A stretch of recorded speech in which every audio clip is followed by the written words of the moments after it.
여덟 명을 구하셨습니다.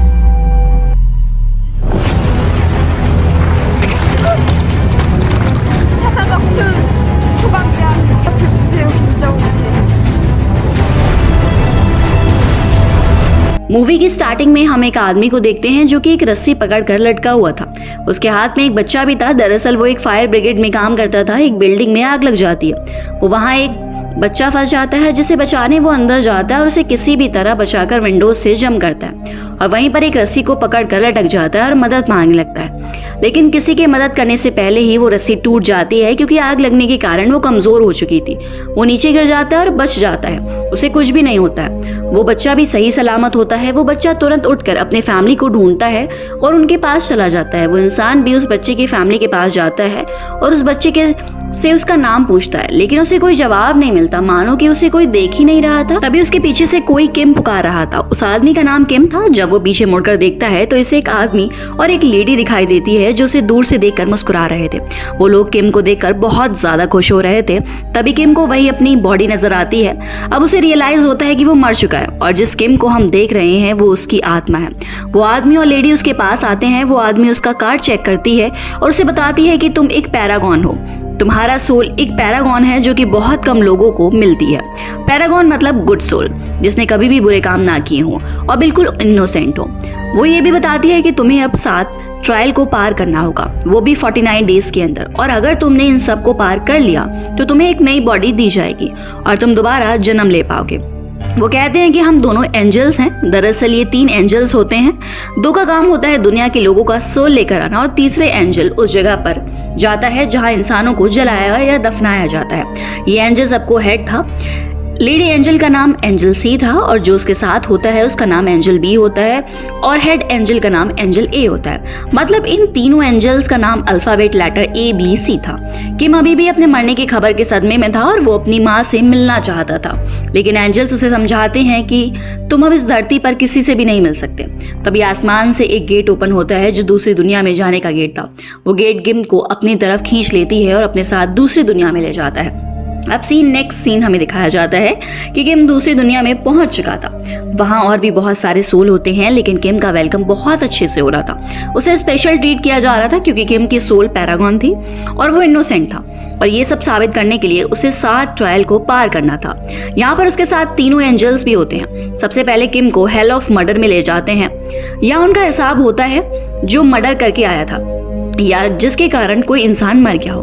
किम जब नीचे देखता है उसे उबलता हुआ लावा नजर आता है जिसमें लाखों की तादाद में इंसान होते हैं जिन्हें पनिशमेंट मिली थी। अब एंजल्स किम को गॉड ऑफ मर्डर के सामने ले जाते हैं। इनके 2 सेवक थे। एक कहता है कि बहुत साल पहले एक बिल्डिंग में आग लगी थी और उसमें किम का एक दोस्त फंस गया था। वो चाहता तो उसे बचा सकता था, लेकिन वो खुद को बचाने के चक्कर में अपने दोस्त को वहीं छोड़कर वहां से भाग निकला। दूसरा सेवक कहता है कि ये एक मर्डर है, हमें किम को जलते हुए लावा में डाल देना चाहिए। गॉड ऑफ मर्डर उन दोनों पर भड़क जाते हैं और कहते हैं कि किम के साथ इज्जत से पेश आओ, ये एक पैरागॉन सोल है। फिर एक सेवक कहता है कि इसे कम से कम 5 साल के लिए सजा देनी चाहिए। तभी एंजल कहता है कि आपको एक बार तहकीकात करनी चाहिए कि एग्जैक्टली उस रात हुआ क्या था। दरअसल उस रात किम का दोस्त एक बड़े से पत्थर के नीचे फंस जाता है। किम उसे निकालने की बहुत कोशिश करता है, लेकिन पत्थर तस से मस नहीं होता। वो उसे बचाने की बहुत कोशिश करता है, लेकिन नाकामयाब होता है। तभी दूसरी तरफ से कोई हेल्प मांग रहा था। उसका दोस्त कहता है कि तुम मुझे नहीं बचा पाओगे, तुम दूसरे लोगों की हेल्प करो, जाओ। किम उन लोगों को बचाकर वहां से ले जाता है और जब वापस अपने दोस्त को बचाने जाता है तो बिल्डिंग गिर जाती है। उसका दोस्त वहीं मर जाता है। किम ने उस रात 8 लोगों की जान बचाई थी। ये सब सुनकर गॉड ऑफ मर्डर समझ जाते हैं कि किम बेकसूर है, उसे छोड़ दिया जाए और वो उस ट्रायल को पार कर लेता है। फिर तीनों एंजल और किम नेक्स्ट ट्रायल के लिए बोट से निकल जाते हैं। किम का नेक्स्ट ट्रायल था गॉड ऑफ इंडोलेंसेंस के सामने। यहाँ पर उन लोगों को ट्रायल होता है जो बहुत आलसी होते हैं, अपना काम समय पर नहीं करते। किम उन एंजल से पूछता है कि तुम लोग मेरी हेल्प क्यों कर रहे हो। तब एंजल सी कहती है कि किंग यमरा ने कहा है, हमें प्रॉमिस किया है कि अगर हमने 49 सोल्स को वापस अर्थ पर भेजने में नाकामयाब हो गए तो वो लोग भी अर्थ पर जा सकेंगे और 49 डेज के अंदर ही 7 ट्रायल्स को पार करना पड़ेगा। मतलब अगर कोई इंसान मर जाता है तो उसे 7 ट्रायल को 49 डेज के अंदर ही पार करना होगा, तभी वो लोग दोबारा जन्म लेकर अर्थ पर जा सकेंगे। ट्रायल्स पार करने का प्रोसेस सबके साथ नहीं होता था, ये तो बस उन लोगों के साथ होता था जिनका सोल स्पेशल होता है, जो कि पैरागॉन होते हैं। और किम का नंबर 48 होता है। किम अर्थ पर दोबारा जाना नहीं चाहता था, लेकिन वो एंजल्स उसे कहते हैं कि तुम डिसाइड नहीं कर सकते कि तुम्हें यहाँ से जाना है या नहीं, ये सिर्फ यमराज ही तय करेंगे। और तीनों गॉड ऑफ इंडोलेंस के पास पहुंचते हैं। यहाँ पर गॉडेस ऑफ इंडोलेंस को किम की लाइफ का सारा काम दिखाया जाता है। इसमें यह भी दिखाया जाता है कि कैसे उसने अपनी जान को खतरे में डालकर लोगों की मदद की। ये देखकर गॉडेस ऑफ इंडोलेंस बहुत ज्यादा खुश होती हैं और किम से पूछती है, ये सब तुमने कैसे कर लिया? किम कहता है कि ये सब मैंने सिर्फ पैसे के लिए किया। किम की बातें सुनकर गॉडेस बहुत निराश होती हैं और बोलती है कि क्या तुम्हारे लिए पैसा गॉड है? अब तुम्हें सजा मिलेगी। और उसे पानी में लकड़ी के प्लेटफॉर्म पर खड़ा कर दिया जाता है। किम धीरे धीरे नीचे गिरने वाला होता है, लेकिन तभी वहां पर उसे कास्केट दिखता है। वहां पर भी लाखों की तादाद में सोल्स होती हैं और उन्हें पनिशमेंट मिल रही थी। ये सब देखकर किम को बहुत डर लगता है। किम पानी में गिरने ही वाला होता है, तभी एंजल ए और एंजल बी पानी में कूदकर किम को बचा लेते हैं और गॉडेस को कहते हैं कि किम ने जिंदगी भर मेहनत की है, उसने कभी भी आलस नहीं किया और पैसे उसे इसीलिए चाहिए थे क्योंकि उसकी माँ बहुत बीमार थी और उसके छोटे भाई की फीस भरनी थी। ये सब सुनकर गॉडेस किम को माफ कर देती हैं और कहती हैं कि किम को पैसे अपने लिए नहीं चाहिए थे, बल्कि किसी की मदद करने के लिए चाहिए थे। इसी तरह किम दूसरा ट्रायल भी पास कर लेता है। अब वो चारों तीसरे ट्रायल के लिए निकलते हैं और ये था हेल ऑफ डिसेट। यहाँ उन्हें सजा मिलती थी जो लोग किसी दूसरे को धोखा देते हैं, फरेब करते हैं। ये सब रास्ते में ही थे, तभी अचानक उन पर कोई अटैक करता है। ये देखकर तीनों एंजल्स बहुत हैरान होते हैं क्योंकि आज से पहले ऐसा कभी नहीं हुआ था। तभी एंजल ए कहता है, शायद अर्थ पर किम की माँ और भाई को किसी ने मार दिया है और उनकी सोल बदला लेना चाहती है, इसीलिए हम पर अटैक हुआ है। हमें किम को 7 ट्रायल पास करवाना है, इसीलिए मुझे अर्थ पर जाना होगा देखने के लिए वहाँ क्या चल रहा है। अब एंजल ए अर्थ पर चला जाता है, बाकी दोनों एंजल किम को नेक्स्ट ट्रायल पर ले जाते हैं। यहाँ पर किंग पर आरोप लगता है कि किम के जिस दोस्त की मौत बिल्डिंग गिरकर हो गई थी, वो उसकी बेटी को उसके डैड बनकर लेटर लिखता था। उसके डैड के मरने की खबर भी उन सबसे छुपाई और जब उसकी बेटी को ये बात पता चली तो उसे बहुत सदमा लगा। और किम ने अपनी माँ से ये भी छुपाया था कि उसकी शादी हो चुकी है और एक बेटा भी है, लेकिन रियलिटी में ऐसा नहीं हुआ था। दरअसल किम ने 15 साल पहले अपना घर छोड़ दिया था और उस 15 साल में किम ने एक बार भी वापस घर नहीं लौटा। यहाँ पर किम से इन दोनों झूठ बोलने का कारण पूछा जाता है, लेकिन वो कोई भी जवाब नहीं देता। तभी वहाँ पर कुछ पेड़ों की शाखाएं आ जाती हैं और किम की जवान काटने लगती हैं। तभी एंजल सी कहती है, मैं कुछ बताना चाहती हूँ। वो कहती है कि किम ने लेटर लिखे, लेकिन उसका इंटेंशन गलत नहीं था। वो अपने दोस्त की बेटी को उसके डैड के मरने की खबर इसीलिए नहीं दिया क्योंकि वो बहुत छोटी थी और उस वक्त उसे स्टडीज पर ज्यादा फोकस करना था। किम के लेटर लिखने से वो बच्ची बहुत खुश होती थी और उसे हिम्मत मिलती थी। फिर उसने अपनी पढ़ाई भी कंप्लीट कर ली और बाद में उसे सच्चाई बता दी गई।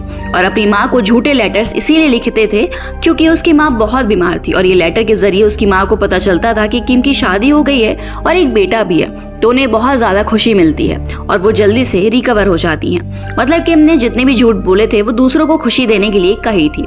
उसका इंटेंशन दूसरे को खुश रखना था। ये सब सुनने के बाद किम पर जितने भी आरोप लगे थे वो सब माफ हो जाते हैं।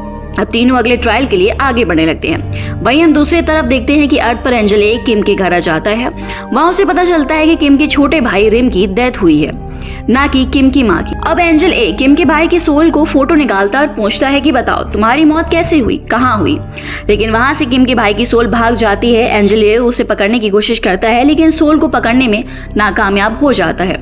अब एंजल ए अपने पावर से ये पता लगाने की कोशिश करता है रिम की डेथ कैसे हुई। वो पास्ट में जाकर देखता है कि किम का भाई और उसका दोस्त साथ होते थे और दोनों गले मिल रहे थे। तभी गलती से रिम के दोस्त की गन चल जाती है और रिम को गोली लग जाती है। वो बहुत डर जाता है और जल्दी से सीनियर को बुलाता है, लेकिन तब तक रिम की मौत हो जाती है। इन बातों से सीनियर बहुत ज्यादा गुस्सा होता है, लेकिन कुछ देर सोचने के बाद वो रिम के दोस्त को कहता है तुमने ये सब गलती से की है, अब जल्दी से इसकी डेड बॉडी को कहीं ठिकाने लगा देते हैं। सीनियर ये सब इसीलिए कह रहा था क्योंकि अगले मंथ उसका प्रमोशन था और अगर ये बात उसके सीनियर को मालूम पड़ती है तो प्रमोशन कैंसिल हो जाता है। अब वो रिम को जंगल में दफन कर देते हैं और ये बात किसी को भी पता नहीं होती। अगली सुबह सभी मिलिट्री वाले उसके घर जाते हैं और उसकी मॉम से कहते हैं कि आपका बेटा जॉब छोड़कर भाग गया है और अगर वो यहाँ आए तो हमें जरूर बताइएगा। आखिरकार एंजल ए रिम के सोल को ढूंढ ही लेता है और उसके सोल को एक बिल्डिंग से बांध देते हैं। एंजल ए उसे कहते हैं तुम्हें मेरे साथ दूसरी दुनिया में जाना ही पड़ेगा, अगर तुमने ऐसा नहीं किया तो तुम्हारे भाई को कभी माफ नहीं किया जाएगा। रिम कहता है कि कौन सा भाई? वही जो हमें 15 साल पहले छोड़कर चला गया था।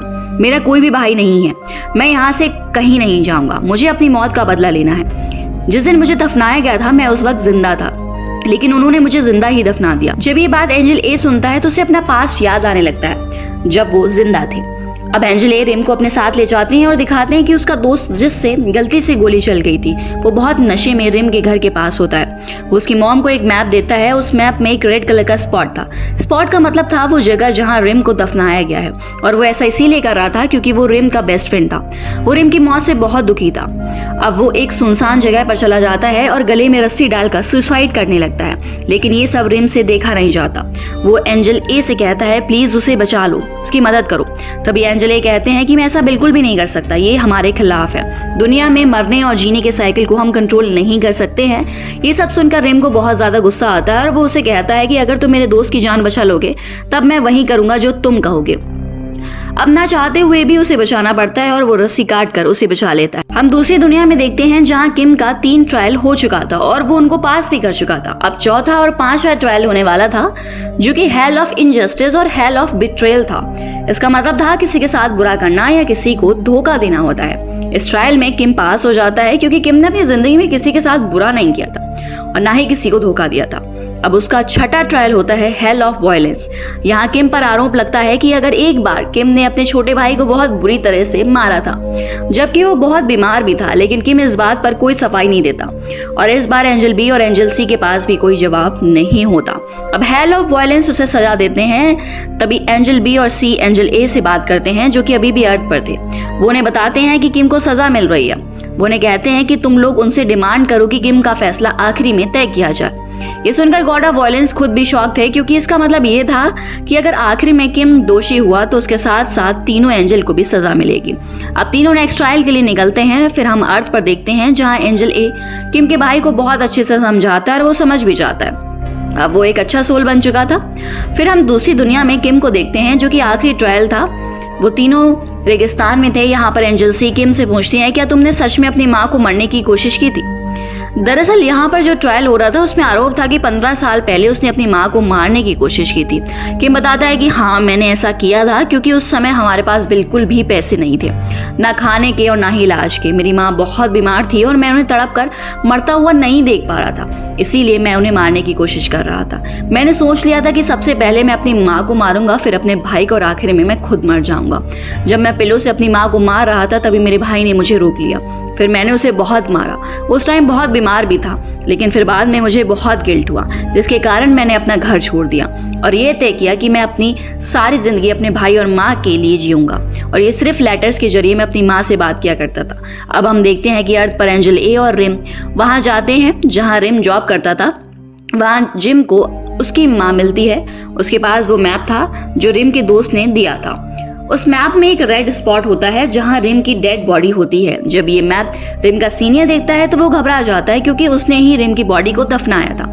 वो मैप छीन लेता है और रिम की मॉम को धक्का देकर गिरा देता है। रिम की सोल ये सब देखती है तो उसे बहुत गुस्सा आता है और वो एक भयानक तूफान लाता है और अपने सीनियर को जान से मारने ही वाला होता है। तभी आसमान में देखता है कि उसका भाई रेगिस्तान में धंसता जा रहा है। ऐसा इसीलिए हो रहा था क्योंकि रिम दुनिया में तबाही मचा रहा था और उसने अपने भाई को माफ भी नहीं किया था। अब रिम को किंग ऑफ इमराज के सामने खड़ा किया जाता है जो कि उसका आखिरी ट्रायल था। अगर वो ये ट्रायल जीतता है तो उसे वापस दुनिया में जाने का मौका मिलेगा। अब किम के गुनाहों का गिनवाया जाता है। वो कहते हैं कि तुमने अपनी माँ को मारने की कोशिश की थी, तुम्हें लगा उस वक्त वो सो रही है, लेकिन दरअसल उस वक्त वो जाग रही थी। वो मरने के लिए तैयार थी। वो तुम लोगों पर बोझ बनना नहीं चाहती थी। वो बस ये चाहती थी कि उसके बच्चे आराम से जिंदगी गुजार सके। ये बात सुनकर किम बहुत दुखी होता है। वो यमराज से कहता है मैं सजा के काबिल हूँ, मुझे सजा दो। जब वो लोग किम को सजा सुनाते हैं तब वही रेत पर किम की माँ की बड़ी सी तस्वीर बनी हुई दिखाई देती है। उस तस्वीर के जरिए वो किम के पास्ट को देखते हैं। पास्ट में किम की माँ के सपनों को दिखाया जाता है जहाँ किम अपनी माँ से मिलने जाता है और उसी सपने में अपनी माँ को सारी सच्चाई बता देता है। किम की माँ उसे कहती है मैं तुमसे कभी भी गुस्सा नहीं थी, मैंने तुम्हें बहुत पहले ही माफ कर दिया था, मेरे दिल में कोई भी शिकायत नहीं है। हालांकि किम अपने परिवार से 15 साल तक नहीं मिला था, लेकिन फिर भी वो अपनी माँ और भाई के लिए मेहनत करता था ताकि उसका भाई पढ़ सके और अपनी माँ का इलाज कर सके। ये सब देखकर यमराज किम से कहते हैं, अगर अर्थ पर इंसानों को माफ कर दिया जाए तो यहाँ उनको सजा नहीं मिलेगी। किम के भाई ने भी किम को माफ कर दिया था और वो 6th और 7th ट्रायल भी पास हो गया था। अब यमराज किम से कहते हैं कि तुम अर्थ पर जा सकते हो। किम एंजल सी का शुक्र अदा करता है। अब हम अर्थ पर किम के भाई को देखते हैं जो एंजल ए और एंजल बी के साथ होता है। एंजल ए के पास रिम का कार्ड होता है जो कि पैरागॉन का था, मतलब अब किम का भाई भी पैरागॉन बन चुका था। एंजल्स को अब 49th सोल का ट्रायल के पास करवाना था, मतलब कि इस सोल को भी रीबर्थ करवाना होगा। इसके बाद सबको रीबर्थ मिल जाएगा। अब लास्ट में ये देखते हैं तीनों एंजल किम के भाई को दूसरी दुनिया में ले जाते हैं। अगर एंजल्स ने रिम को भी ट्रायल पास करवा लिया तो वो वापस दुनिया में जा सकेंगे। इसी के साथ ये मूवी यहीं पर खत्म हो जाए।